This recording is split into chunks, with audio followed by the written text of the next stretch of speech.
Good morning everybody. हम लोग solid state में अंतिम मोमेंट में चल रहे हैं। यहाँ पे सॉलिड स्टेट में हमें देखना है इलेक्ट्रिकल प्रॉपर्टी के बारे में कि आखिर इलेक्ट्रिकल प्रॉपर्टी के आधार पे सॉलिड के कितने टाइप होते हैं, क्या उसमें कैरेक्टर होते हैं। तो हेडिंग डालिएगा इलेक्ट्रिकल प्रॉपर्टीज। विद्युतीय गुण के आधार पे, इलेक्ट्रिसिटी के कंडक्शन के आधार पे मैं बातें कर रहा हूँ। तो हेडिंग पहले दीजिए इलेक्ट्रिकल प्रॉपर्टीज। Electrical properties. अब देखिए इलेक्ट्रिकल प्रॉपर्टी के आधार पे सॉलिड को तीन भागों में बांटा गया है। इलेक्ट्रिकल प्रॉपर्टी के आधार पे सॉलिड को तीन भागों में बांटा गया है। एक को कहा जाता है कंडक्टर, दूसरे को कहा जाता है सेमीकंडक्टर और तीसरे को कहा जाता है इंसुलेटर। आप जानते होंगे सुचालक, कुचालक और अर्धचालक। याद है क्या? बिल्कुल पता होगा। तो आप लिखिएगा सबसे पहले कंडक्टर। तो हेडिंग डालिएगा पहले एक लाइन लिख दीजिएगा, there are three types of solid. Solid तीन प्रकार के होते हैं। There are three types of solid. लिखिए there are three types of solid. लिखते हैं लाइन सबसे पहले, there are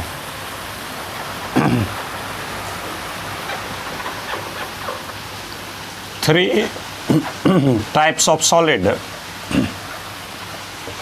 There are three types of solid on the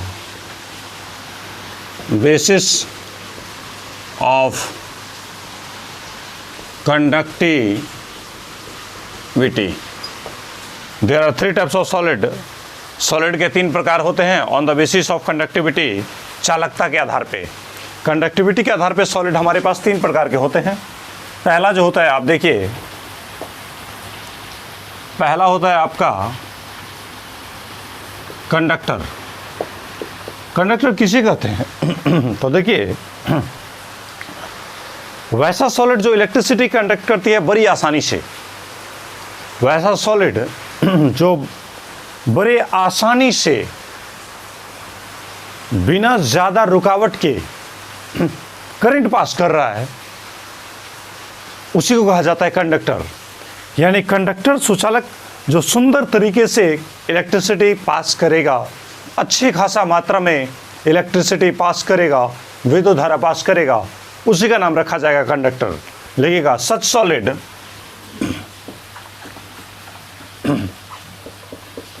such solid which conducts electricity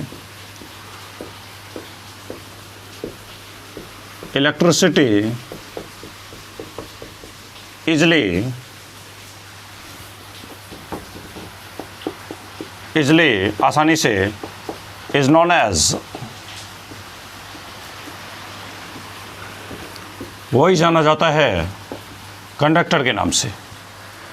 देखते रहिए लाइन मैंने क्या लिखा है, सच सॉलिड, ऐसा सॉलिड व्हिच कंडक्ट्स इलेक्ट्रिसिटी, जो विद्युत धारा प्रवाह करती है इजली आसानी से, इज नॉट एज कंडक्टर, वही जाना जाता है कंडक्टर के नाम से। कंडक्टर का खासियत होगा कि वो इलेक्ट्रिसिटी बड़े आसानी से पास करेगा।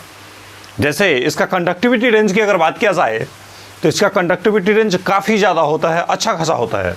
तो देखिए चालकता की सीमा अगर बात किया जाए किस रेंज में करंट पास करेगा, तो कंडक्टिविटी रेंज इसका होता है 10 का पावर 4 से 10 का पावर 7 पर ओम पर मीटर। कंडक्टिविटी रेंज इसका काफ़ी ज़्यादा होता है, 10 का पावर 4 से 10 का पावर 7 पर ओम पर मीटर। यानी जनरली मेटल में कंडक्टिविटी का पावर 10 का पावर 7 के पावर में लाई करते हैं, 10 का पावर 7 के रेंज में जाते हैं। जैसे एग्जांपल के लिए लिया जाए कंडक्टर का, तो आप जानते भी होंगे चांदी सबसे ज़्यादा विद्युत का सुचालक। एग्जांपल लिया जाए तो सिल्वर ले सकते हैं, कॉपर ले सकते हैं, आयरन ले सकते हैं। तो ये आपका एजी बता रहा है किसको, सिल्वर को, ये कॉपर को और ये आयरन को। तो देखिए इसको पहले गौर से देखिएगा। बोल रहे there are three types of solid. Solid तीन प्रकार के होते हैं on the basis of conductivity, चालकता के आधार पे सॉलिड को 3 भागों में बांटा गया है। पहला होता है हमारा सेमीकंडक्टर, उसी पहला के बारे में हम स्टडी कर रहे हैं। कंडक्टर, सुचालक। सच सॉलिड, ऐसा सॉलिड व्हिच कंडक्ट्स इलेक्ट्रिसिटी, जो इलेक्ट्रिसिटी कंडक्ट करता है इजिली, काफ़ी आसानी से, बिना किसी रुकावट के, बिना किसी परेशानी के आसानी से करंट पास करता है, वही जाना जाता है कंडक्टर के नाम से। अब देखिए कंडक्टर का कंडक्टिविटी रेंज, चालकता की जो अगर रेंज देखा जाए किस पावर में करंट पास करता है, तो 10⁻⁴ to 10⁻�7 पर ओम पर मीटर इसकी कंडक्टिविटी रेंज होती है। एग्जाम्पल लिया जाए, जैसे चांदी सबसे ज़्यादा विद्युत का सुचालक होता है, तांबा लीजिए, आयरन लीजिए, तो ये सब के सब जो एग्जाम्पल होते हैं ये कंडक्टर के एग्जाम्पल होते हैं। फटाफट इसके नोट कीजिए, मिटा दिया जाए। अब पहला कंडक्टर होता है, दूसरा हमारा होता है इंसुलेटर, कुचालक, और तीसरा हम ले लेंगे सेमीकंडक्टर। तो पहले इंसुलेटर ले लेते हैं। इसमें देखिए 1 को बना देंगे 2 और कंडक्टर के जगह लिख देंगे इंसुलेटर। यहाँ पर ले लेंगे इंसुलेटर। इंसुलेटर कहने का मतलब कुचालक।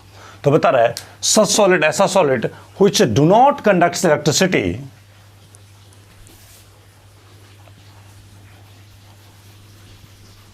जो इलेक्ट्रिसिटी पास ही नहीं करता है, which do not conduct electricity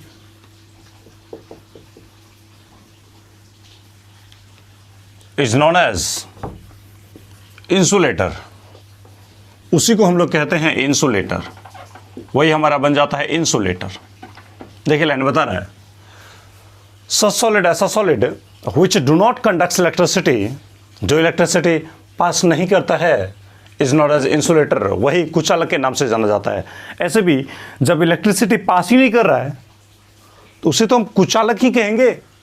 तो इसलिए कहा जा रहा है कि इंसुलेटर किसे कहते हैं, तो वैसा सॉलिड जो इलेक्ट्रिसिटी पास नहीं करते हैं, इसका कंडक्टिविटी रेंज काफ़ी कम होगा, चालकता की सीमा काफ़ी कम होगा, जिससे कि करंट पास ही ना कर सके, या अगर पास भी करे तो इसका मैग्नीट्यूड इतना कम होगा कि पता ही नहीं चल पाएगा। तो ये हमारा इंसुलेटर हो जाता है। तो इसका कंडक्टिविटी रेंज अगर देखा जाए तो होता है 10⁻⁻20 से 10⁻⁻10 पर ओम पर मीटर। इसका कंडक्टिविटी रेंज, चालकता की सीमा काफ़ी कम होती है। अब देखिए ना, पावर इतना ज़्यादा नेगेटिव में है, मतलब नगण्य के बराबर है। 10⁻⁻20 से 10⁻⁻10 नगण्य के बराबर है, नेग्लिजिबल मैग्नीट्यूड है। इतना कम मैग्नीट्यूड है कि जिससे पता ही नहीं चल पाएगा कि करंट पास कर रहा है कि नहीं कर रहा है। तो वही सॉलिड जो इलेक्ट्रिसिटी कंडक्ट नहीं करते हैं, उसी को हम लोग कहते हैं कुचालक, इंसुलेटर। अगर एग्जाम्पल की बात किया जाए तो सूखा हुआ लकड़ी ले लीजिए, सूखा हुआ पेपर ले लीजिए, सूखा हुआ प्लास्टिक ले लीजिए, तो ये सब के सब जो हमारे एग्जाम्पल बनते हैं, ये एग्जाम्पल आते हैं इंसुलेटर में, कुचालक में। तो वैसा सॉलिड जो इलेक्ट्रिसिटी कंडक्ट नहीं करते हैं, उसी को कहा जाता है इंसुलेटर। तो जिसमें आप देख रहे हैं इंसुलेटर का कंडक्टिविटी रेंज काफ़ी कम होता है, 10⁻⁻20 से 10⁻⁻10 पर ओम पर मीटर में आ रहा है। और एग्जाम्पल की बात किया जाए तो सूखा हुआ लकड़ी, सूखा हुआ पेपर, सूखा हुआ प्लास्टिक, ये सब आप ले सकते हैं इंसुलेटर के फॉर्म में। अब देखिए इसको मिटा देते हैं, जल्दी में नोट कीजिएगा। ये इंसुलेटर यानी कुचालक की कहानी हो गया। तीसरा हमारा होता है सेमीकंडक्टर, अर्धचालक। अर्धचालक कहने का मतलब ये होता है कि वैसा सॉलिड जिसमें इलेक्ट्रिसिटी पास तो करता है लेकिन कम मात्रा में करता है, पार्शली करता है, वेरी रिलेटिव अमाउंट में करता है। तो सच सॉलिड व्हिच कंडक्ट्स इलेक्ट्रिसिटी, वैसा सॉलिड जो इलेक्ट्रिसिटी कंडक्ट करते हैं लेकिन वेरी लिटिल अमाउंट में करते हैं, या फिर से उसमें बोलते हैं कि काफ़ी कम मात्रा में करंट पास करते हैं लेकिन करंट पास करते हैं, तो उसी सॉलिड को कहा जाता है सेमीकंडक्टर, अर्धचालक, आधा चालक। इसको मिटा देते हैं। तो तीसरा हमारा आ जाएगा semiconductor.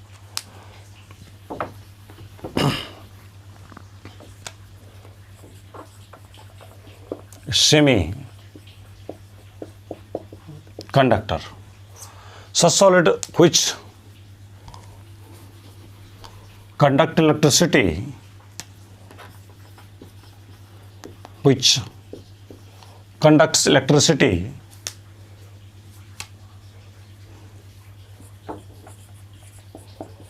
partially is known as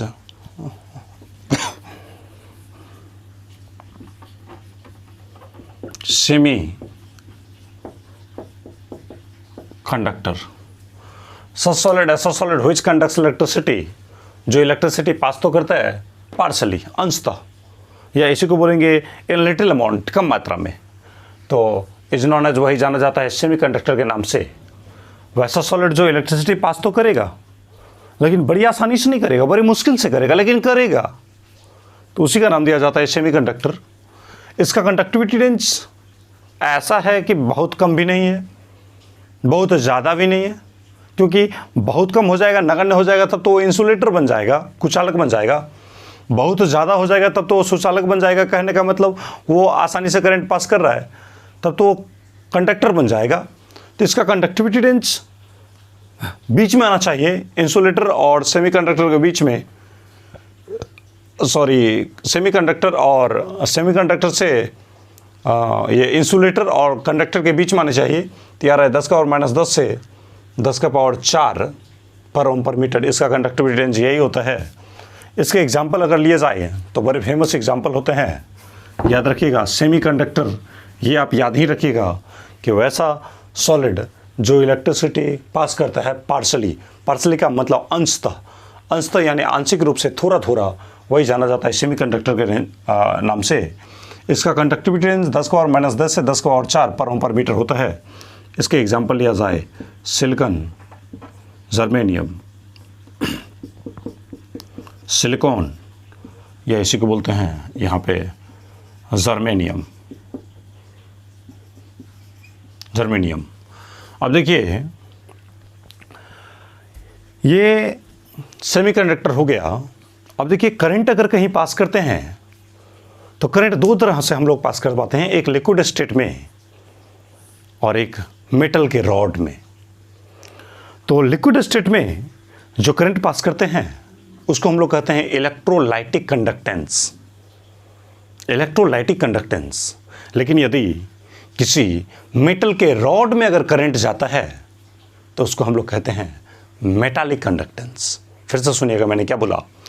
अगर किसी लिक्विड स्टेट में, लिक्विड सॉल्यूशन में अगर करंट पास कर रहा है, जैसे मान लीजिए पानी में NaCl मिला दिया और उसके बाद अगर उस सॉल्यूशन से, उस शरबत से हम करंट को पास करवा रहे हैं, तो उसमें जो करंट पास कर रहे हैं तो उसको हम लोग कहते हैं इलेक्ट्रोलाइटिक कंडक्टेंस। क्योंकि इलेक्ट्रोलाइट में यानी घोल में, यानी विलयन में, यानी शरबत में करंट पास कर रहा है, लिक्विड स्टेट में करंट पास कर रहा है, तो उसको हम लोग कहते हैं इलेक्ट्रोलाइटिक कंडक्टेंस। जबकि किसी रॉड से अगर करंट पास करता है तो उसको कहा जाता है metallic conductance.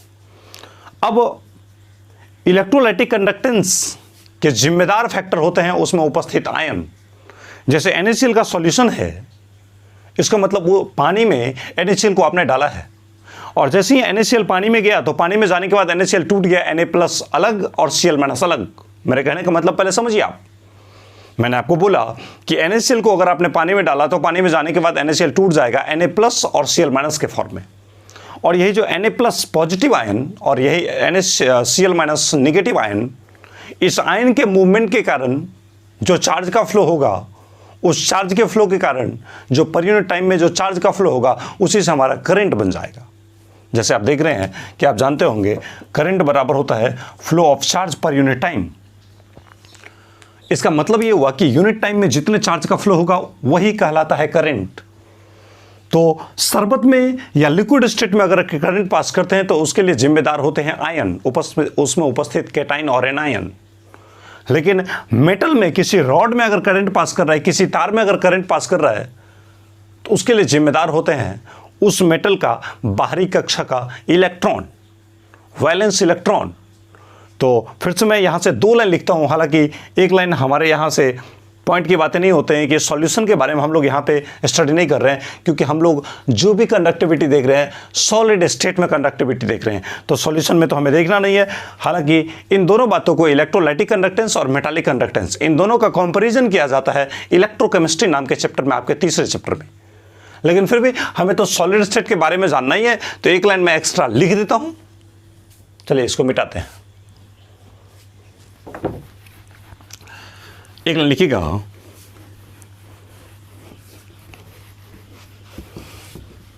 Flow of current, लिखिएगा line, flow of current in liquid state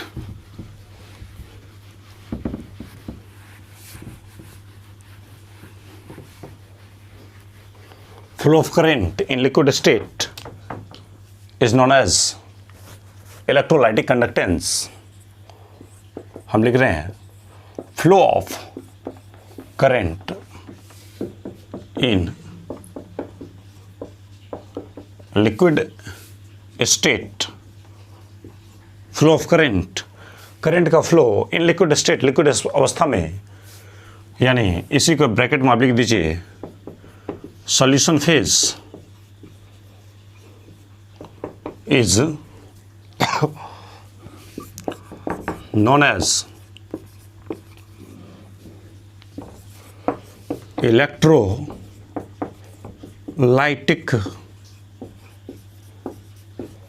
conductance. Solution में जो करंट पास करते हैं तो उसे कहा जाता है इलेक्ट्रोलाइटिक कंडक्टेंस। अब इलेक्ट्रोलाइटिक कंडक्टेंस में सॉल्यूशन में करंट पास करेगा और सॉल्यूशन में उपस्थित होते हैं कैटायन और एनायन, यानी उसमें जो करंट पास करते हैं उसके लिए जिम्मेदार होते हैं कौन? आयन, पॉजिटिव और नेगेटिव आयन। तो मैं एक लाइन फिर से एक्स्ट्रा लिख देता हूं आपकी जानकारी के लिए।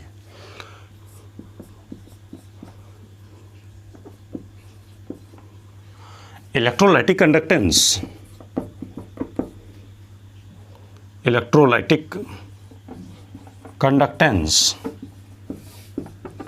is due to flow of ions. Electrolytic conductance जो काम करता है, क्यों? तो due to flow of ions, ion के फ्लो के कारण। लेकिन हमें सॉल्यूशन फेज के बारे में जानकारी नहीं चाहिए, हमें लिक्विड स्टेट के बारे में जानकारी नहीं चाहिए, हमें तो मुख्य रूप से जानकारी चाहिए सॉलिड स्टेट के बारे में। सॉलिड स्टेट इसका मतलब मेटल में। तो मेटल में करंट पास करता है किसके कारण? तो उस मेटल के बाह्यतम कक्षा में उपस्थित इलेक्ट्रॉन के कारण। और आप जानते होंगे कि मेटल के बाहरी कक्षा में जो इलेक्ट्रॉन होते हैं उसको कहा जाता है वैलेंस इलेक्ट्रॉन। जैसे आप अगर एल्युमिनियम का इलेक्ट्रॉनिक कॉन्फ़िगरेशन कीजिए तो एल्युमिनियम का एटॉमिक नंबर 13, तो आप लिखते होंगे 2 8 3। तो इसी 3 इलेक्ट्रॉन के कारण, यही 3 इलेक्ट्रॉन के मूवमेंट के कारण करंट पास होते हैं। क्योंकि एटम के न्यूक्लियस के सबसे नज़दीक में 2 इलेक्ट्रॉन है जो कि टाइटली बंधे होंगे न्यूक्लियस के द्वारा, उससे थोड़ा दूर में 8 इलेक्ट्रॉन है, ये भी टाइटली बंधे होंगे। लेकिन ये सबसे बाह्यतम कक्षा के इलेक्ट्रॉन है, ये चाहे तो आसानी से गमन कर सकता है, ये आसानी से मूव कर सकता है। तो मेटल जो करंट पास करवाता है तो उसके लिए जिम्मेदार होता है उसमें उपस्थित इलेक्ट्रॉन। लेकिन उसमें उपस्थित देखिए 2 8 3 ये सब इलेक्ट्रॉन है।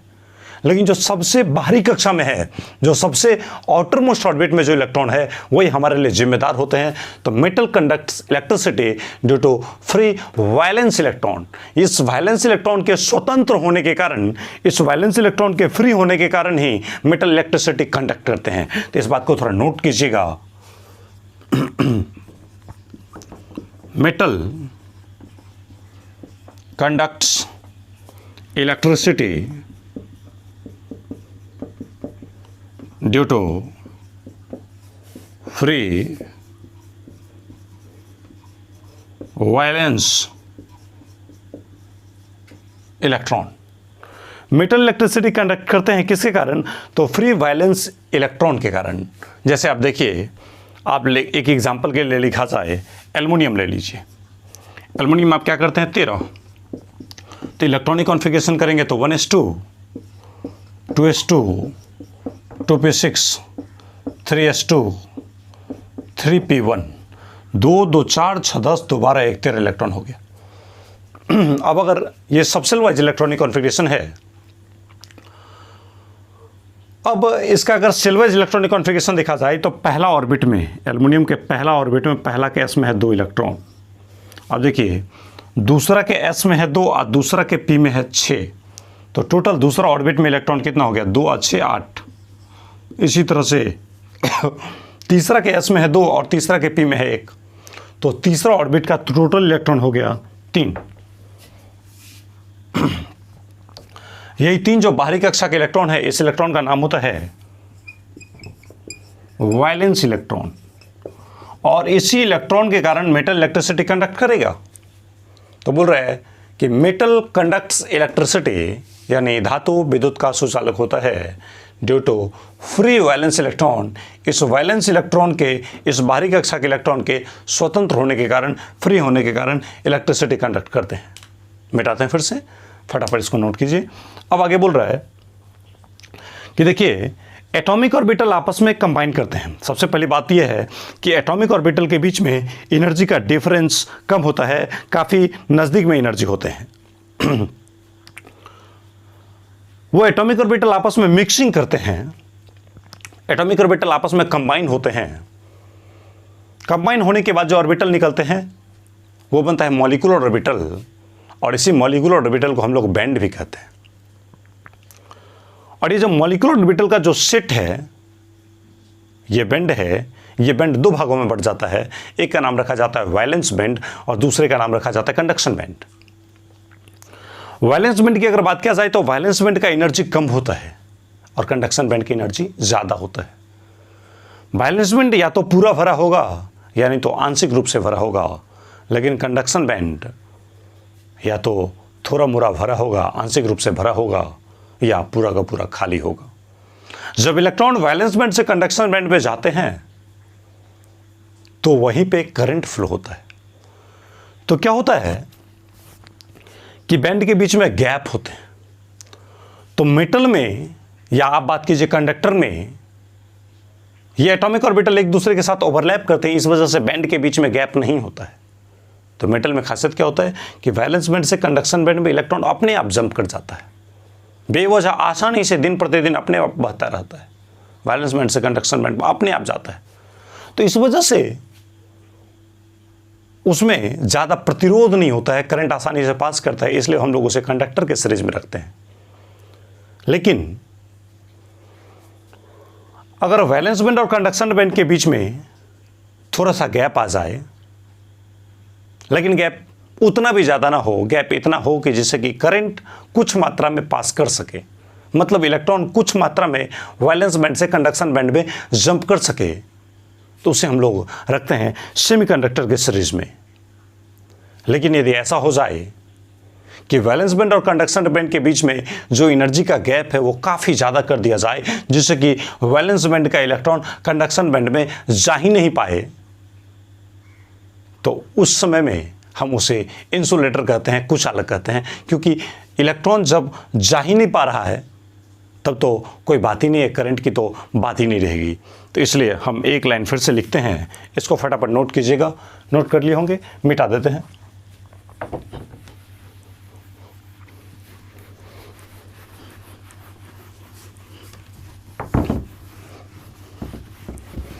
एक लाइन देखिए, लाइन हमारा ये है कि एटॉमिक ऑर्बिटल्स आर मेटल और very close in energy, energy में काफ़ी करीब होता है, काफ़ी नज़दीक होता है। लाइन ये है, atomic orbitals of metal are very close in energy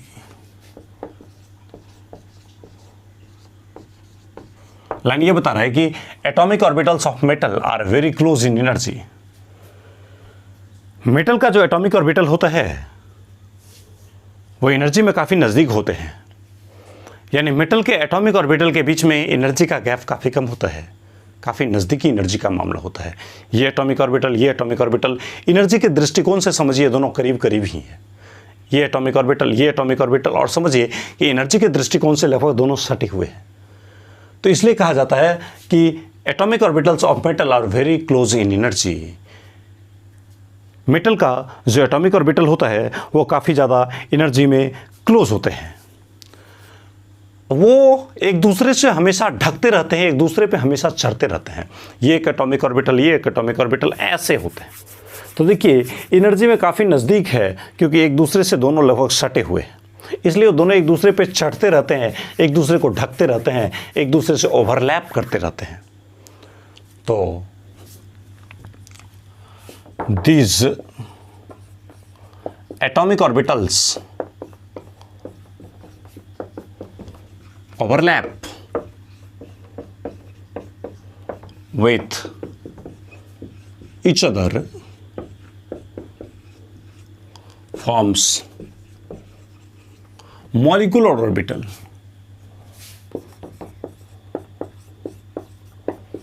Molecular orbital.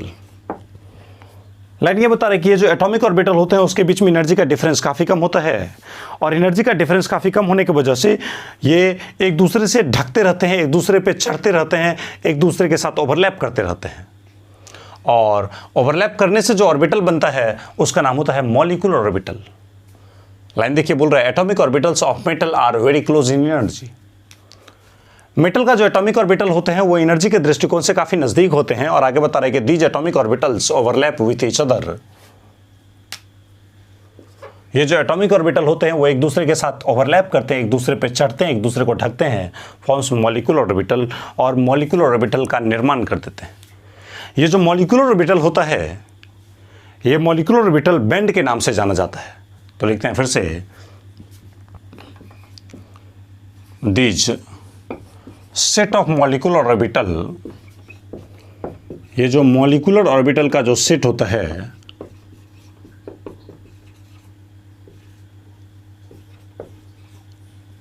Are known as band, are known as band, band के नाम से जाने जाते हैं। These set of molecular orbital, ये जो मॉलिक्यूलर ऑर्बिटल के सेट होते हैं आर नॉन एज बैंड, वही बैंड के नाम से जाने जाते हैं। अब ये बैंड जो होते हैं वो दो प्रकार के होते हैं, एक का नाम रखा जाता है वैलेंस बैंड और दूसरे का नाम रखा जाता है कंडक्शन बैंड। तो फिर से मेरा एक लाइन यहां से स्टार्ट हो जाता है कि there are two types of band. Band जो होते हैं वो दो प्रकार के होते हैं। पहला का नाम रखा जाता है valence band. Valence band, valence band किसे कहते हैं? तो ये ऐसे एटॉमिक ऑर्बिटल होते हैं, लोअर एनर्जी होते हैं। खासियत ये होते हैं कि ऐसे एटॉमिक ऑर्बिटल जिसकी एनर्जी कम होते हैं,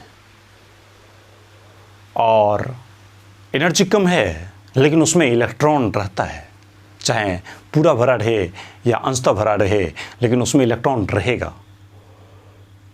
तो ऐसा ऑर्बिटल जिसके पास एनर्जी कम होता है उसे नाम रखा जाता है वैलेंस बैंड, और वैसा ऑर्बिटल जिसके पास एनर्जी ज़्यादा होता है उसका नाम रखा जाता है कंडक्शन बैंड। तो लिखते हैं यहाँ पे ऑर्बिटल्स हैविंग लोअर एनर्जी, यहाँ लाइन लिख रहे हैं कि ऑर्बिटल्स हैविंग लोअर एनर्जी, ऐसे ऑर्बिटल जिसके पास एनर्जी कम होता है इज नॉन एज, वही जाना जाता है वैलेंस बैंड के नाम से, is known as valence band, valence band के नाम से। ऑर्बिटल्स हैविंग लोअर एनर्जी, ऐसे ऑर्बिटल जिसके पास एनर्जी कम होता है is known as valence band, वही कहलाता है वैलेंस बैंड। मेरे कहने का मतलब यह है कि वैलेंस बैंड के पास एनर्जी कम होते हैं। इट होल्ड्स इलेक्ट्रॉन, इसकी खासियत होती है कि एनर्जी कम है लेकिन वो अपने में इलेक्ट्रॉन रखता है। It may be partially filled और फुल फिल्ड, यह आंशिक रूप से भी भरा हो सकता है या पूरा का पूरा भरा हो सकता है, लेकिन इलेक्ट्रॉन इसमें रहेगा, चाहे पूरा भरा रहे या आधा ही भरा रहे या थोड़ा ही भरा रहे, लेकिन इलेक्ट्रॉन इसमें रहना अवश्य है क्योंकि इसके पास एनर्जी कम है। तो बोल रहे कि ऑर्बिटल्स हैविंग लोअर एनर्जी, ऐसे ऑर्बिटल जिसके पास एनर्जी कम होते हैं is known as valence band, वही जाना जाता है वैलेंस बैंड के नाम से। It holds electrons, it holds electrons, यह इलेक्ट्रॉन को अपने में होल्ड करता है, इलेक्ट्रॉन को अपने में रखता है, संग्रहित करता है, इकट्ठा करता है।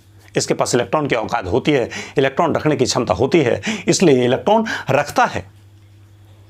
आगे बता रहा है इसके बारे में कि भाई कोई जरूरी नहीं कि ये पूरा ही भरा होगा, कोई जरूरी नहीं कि आधा ही भरा होगा, कुछ भी हो सकता है, लेकिन रहेगा, थोड़ा ही रहे, ज़्यादा रहे, पूरा रहे, आधा रहे, लेकिन ऐसा ना रहेगा कि खाली रहेगा, क्योंकि एनर्जी कम है, इलेक्ट्रॉन इसके पास नहीं रहेगा तो किसके पास रहेगा।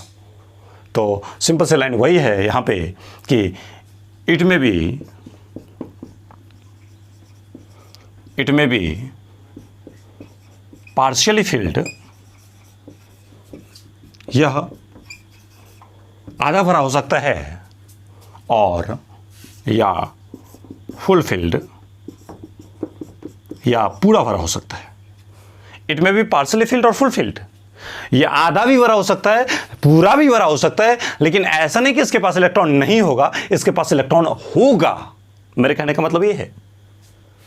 और दूसरा जो हमारा बैंड होता है जिसका नाम होता है कंडक्शन बैंड, तो कंडक्शन बैंड की खासियत होती है कि इसके पास एनर्जी ज्यादा होता है। एनर्जी ज्यादा है तो इसके पास इलेक्ट्रॉन हमेशा रहेगा नहीं, ये एम्प्टी रहता है, ये खाली रहता है। लेकिन जैसे ही आप इलेक्ट्रिक फील्ड अप्लाई करेंगे तो होगा क्या कहानी कि इलेक्ट्रिक फील्ड के अप्लाई होने से इलेक्ट्रॉन के पास एनर्जी बढ़ेगा। जैसे आप पोटेंशियल डिफरेंस देंगे, इलेक्ट्रिक फील्ड जनरेट होगा, तो वहां पे ये जो वैलेंस बैंड में जो इलेक्ट्रॉन रखे हैं, चाहे पूरा भरा हो या थोड़ा भरा हो, लेकिन इसमें जो इलेक्ट्रॉन है, इट होल्ड्स इलेक्ट्रॉन्स, ये जो इलेक्ट्रॉन रखता है, उस रखे हुए इलेक्ट्रॉन के पास एनर्जी अब्सॉर्ब होगा, एनर्जी ज्यादा आएगा। और जैसे इसके पास एनर्जी ज्यादा आएगा तो ये क्या करेगा, वैलेंस बैंड से जंप करेगा कंडक्शन बैंड में। तो बात समझ गए होंगे लग रहा है कि सर वैलेंस बैंड के पास एनर्जी कम होता है, इसके पास इलेक्ट्रॉन होता है, चाहे थोड़ा हो या ज्यादा हो, लेकिन पक्के से इसके पास इलेक्ट्रॉन होगा। लेकिन दूसरा जो हमारा बैंड होता है कंडक्शन बैंड, जिसके पास एनर्जी ज्यादा होता है, मतलब जब इलेक्ट्रॉन के पास ज्यादा एनर्जी हो जाएगा तब वो कंडक्शन बैंड के रेंज में लाई करेगा। तो जैसे ही आप इलेक्ट्रिक फील्ड अप्लाई करते हैं तो इलेक्ट्रॉन के पास एनर्जी ज्यादा होने लगता है, इस वजह से वो इलेक्ट्रॉन वैलेंस बैंड के रास्ता को छोड़ करके कंडक्शन बैंड की रास्ता पकड़ लेता है और वो कंडक्शन बैंड में चला जाता है। और जैसे इलेक्ट्रॉन चला जाएगा तो इलेक्ट्रॉन के साथ उसका चार्ज भी जाएगा, और चार्ज जाएगा तो ऑलरेडी करंट आएगा, तो वहां से करंट का प्रोडक्शन होगा। तो मेरे कहने का मतलब आप समझ रहे होंगे। मैं एक बार फिर से नोट करता हूं, पहले मैं लाइन बाय लाइन लिख रहा हूं, इसके बाद इन सभी बातों को डायग्राम में दिखाएंगे तो और भी बेहतर ढंग से आप समझेंगे। तो valence band, orbitals having lower energy is known as valence band, it holds electron, it may be partially filled और फुल फिल्ड। ये आधा भी भरा हो सकता है, पूरा भी भरा हो सकता है। मिटा दिया जाए इसको। चलिए दूसरा हमारा होता है कंडक्शन बैंड। कंडक्शन बैंड तो ऑर्बिटल्स हैविंग लोअर नहीं हायर एनर्जी,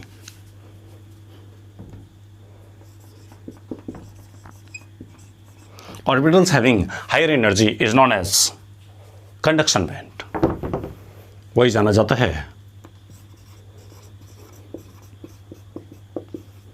कंडक्शन बैंड के नाम से। ऐसा ऑर्बिटल जिसके पास एनर्जी काफी ज्यादा होता है वही जाना जाता है कंडक्शन बैंड के नाम से। इट इज एम्प्टी ऑर्बिटल, यह इट इज एम्प्टी ऑर्बिटल या खाली ऑर्बिटल होते हैं।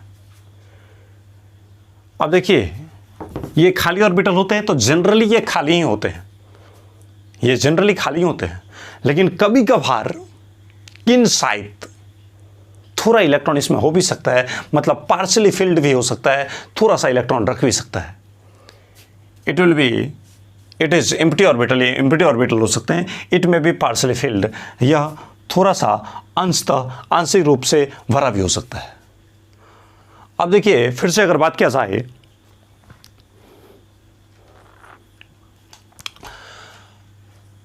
वैलेंस बैंड कंडक्शन बैंड देख लिए। अब वो वैलेंस बैंड कंडक्शन बैंड की अगर खासियत देखा जाए तो एक होते हैं कंडक्टर, एक होते हैं सेमीकंडक्टर, एक होते हैं इंसुलेटर। तो मैं इस बातों को डायग्राम पे लाना चाहता हूं ताकि आपको बेहतर ढंग से इस चीज़ों को मैं समझा सकूं। लेकिन उससे पहले मैं तीनों की बातों को लाइन में लिखना चाहता हूं कि देखिए सोचिए ज़रा, ये है वैलेंस बैंड, देखिए इसका एनर्जी कम है, इसकी एनर्जी ज़्यादा है। अगर मान लिया जाए इधर की तरफ एनर्जी है, इधर की तरफ एनर्जी है, तो नीचे से ऊपर जाने पे अगर एनर्जी बढ़ता है तो नीचे वाले की एनर्जी कम होगा और ऊपर वाले का एनर्जी ज़्यादा होगा। तो इसे कहा जाएगा वैलेंस बैंड और इसे कहा जाएगा कंडक्शन बैंड। अब वैलेंस बैंड में जो इलेक्ट्रॉन है वो इलेक्ट्रॉन कंडक्शन बैंड में जाएंगे, सोचिएगा। लेकिन वैलेंस बैंड का इलेक्ट्रॉन कंडक्शन बैंड में तभी ना जाएगा जब वैलेंस बैंड और कंडक्शन बैंड के बीच में एनर्जी का डिफरेंस, एनर्जी का गैप काफी कम हो। काश अगर यह वैलेंस बैंड और कंडक्शन बैंड अगर एक दूसरे से ओवरलैप रहेगा, एक दूसरे पे ढका हुआ रहेगा, एक दूसरे से चढ़ा हुआ रहेगा, एक दूसरे से सटा हुआ रहेगा, तो इलेक्ट्रॉन आसानी से वैलेंस बैंड से कंडक्शन बैंड में जाएगा। और जैसे ही आसानी से इलेक्ट्रॉन कंडक्शन बैंड में जाएगा तो इसमें विद्युत धारा का प्रवाह बेहतर ढंग से होगा। और जैसे बेहतर ढंग से विद्युत धारा का प्रवाह हो गया, इसका मतलब इस सुचालक की तरह काम कर रहा है। लेकिन अगर यहीं पे वैलेंस बैंड और कंडक्शन बैंड के बीच में एनर्जी का गैप काफी ज्यादा हो जाए, जिससे कि कितना भी हम इलेक्ट्रिक फील्ड अप्लाई करें, इस इलेक्ट्रॉन के पास कितना भी एनर्जी दे, लेकिन वैलेंस बैंड से कंडक्शन बैंड में इलेक्ट्रॉन जंप ही ना कर पाए, तो जब तक इलेक्ट्रॉन जंप नहीं करेगा तब तक इलेक्ट्रॉन जाएगा नहीं, तब तक चार्ज जाएगा नहीं, तब तक करंट आएगा नहीं। इसका मतलब उस समय का चालकता जीरो हो जाएगा, मतलब वो कुचालक बन जाएगा।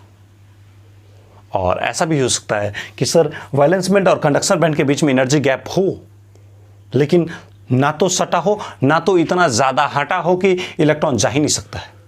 हटा हो लेकिन इतना हटा हो कि इलेक्ट्रिक फील्ड अप्लाई करने से वैलेंस बैंड के इलेक्ट्रॉन जंप कर सकता है कंडक्शन बैंड में। तो जैसे ही वैलेंस बैंड का इलेक्ट्रॉन कंडक्शन बैंड में जंप कर सकता है, उस समय इलेक्ट्रिसिटी कंडक्ट होगा, लेकिन उतना नहीं होगा जितना कि कंडक्टर में था, क्योंकि कंडक्टर में तो सटा हुआ था वैलेंस बैंड और कंडक्शन बैंड। तो इस वजह से वो हमारा बन जाएगा अर्धचालक। तो फिर से मैं इसको डायग्राम पे दर्शाने की कोशिश करता हूं।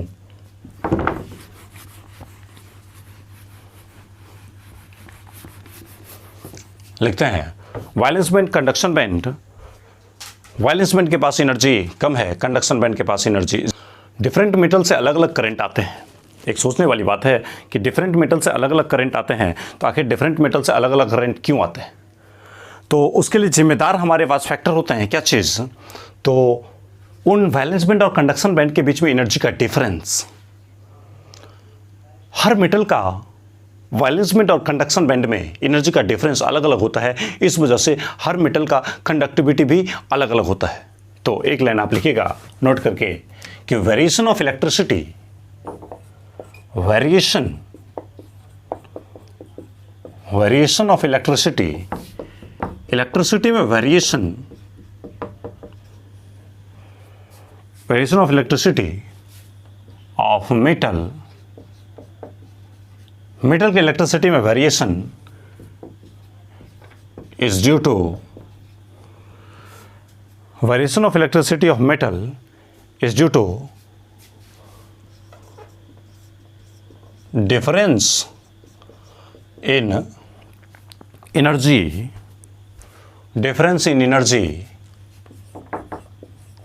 difference in energy between valence band and